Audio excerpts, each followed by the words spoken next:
Hello there, my name is Ilaria and I'm here to treat you to a Christmas story from my new book, Tales of a Confused Life.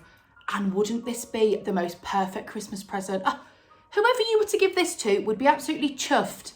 So get cosy, get comfy, and I will tell you all about my time of being Sparklechops the Elf at the Manchester Christmas Grotto. Now, this story is called Shelving My Elf. When actors aren't acting, which is most of the time, we do other things to get by. Role play for the police, teaching drama to kids, and taking the annual opportunity to be an elf at Santa's Grotto. My alter ego was named Sparklechops, and in December 2018, it was time for me to retire.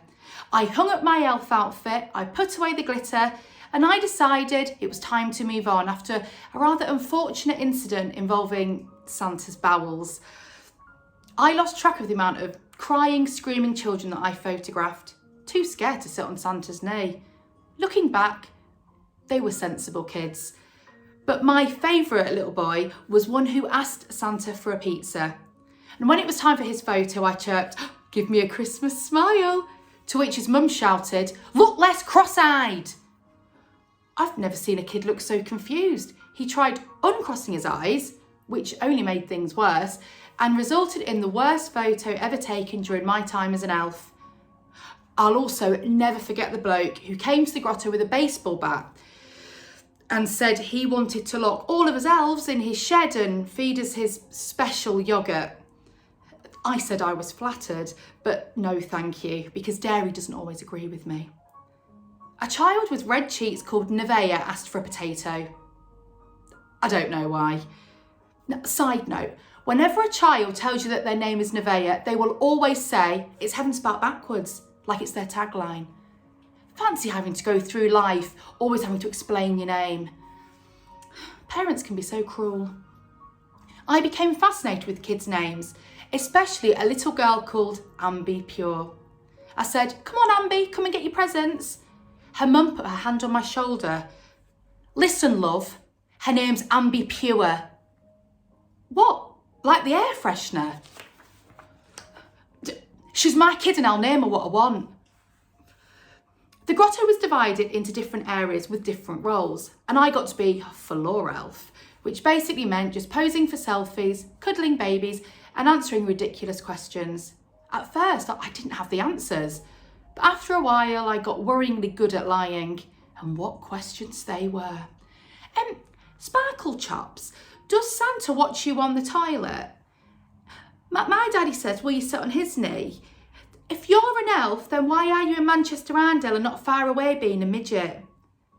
Now, none of my non-elf friends understood the 6 weeks of Christmas immersion involved. So us elves formed a close bond.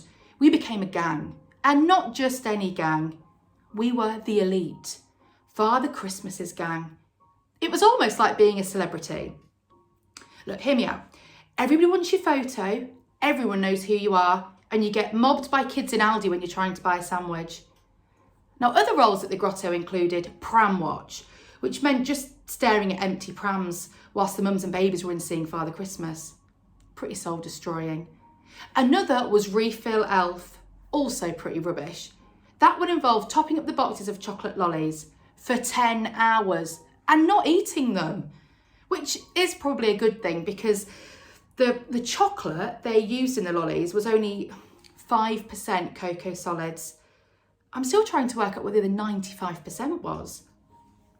The worst role though was beard arranger, which meant fixing Father Christmas's beard in between kid visits. The most demeaning of all the jobs. Really? Why couldn't he just do it himself?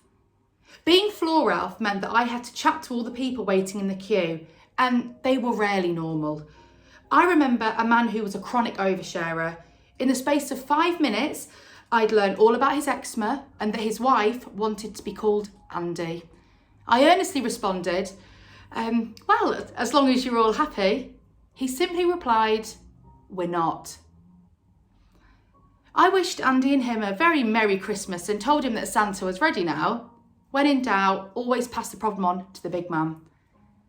As elves, we dealt with ambulances, vomit and a tangled web of internal elf politics. These included the supervisor having a Christmas fling with both Santas.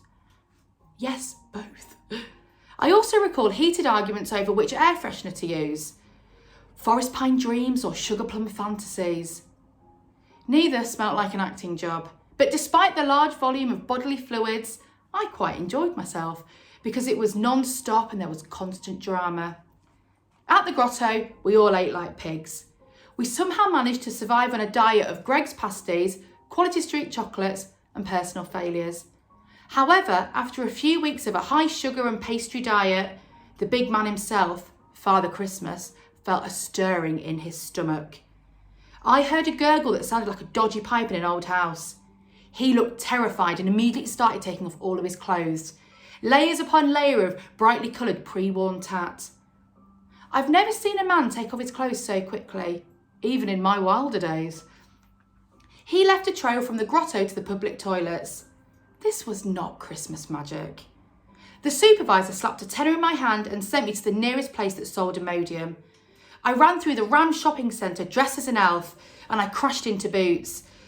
I grabbed some medicine in a box that said instant relief. I grabbed it and I joined the long queue. A little old lady looked at my glittery cheeks, stripy tights and rigid hands holding the anti-shitting tablets and she let me go in front of her. I ran back to the grotto to be met with hordes of screaming kids. "Get out of my way," I shouted, and I handed the Immodium to a very happy, soon-to-be relieved Father Christmas. The supervisor told me to keep the change. The rest of the day went smoothly, but it was there and then that I decided that Sparkle Chops should probably retire. The thought of Father Christmas potentially shitting himself into a sack of toys was just far too much to contemplate. Thank you very much. Merry Christmas, and remember to order my book.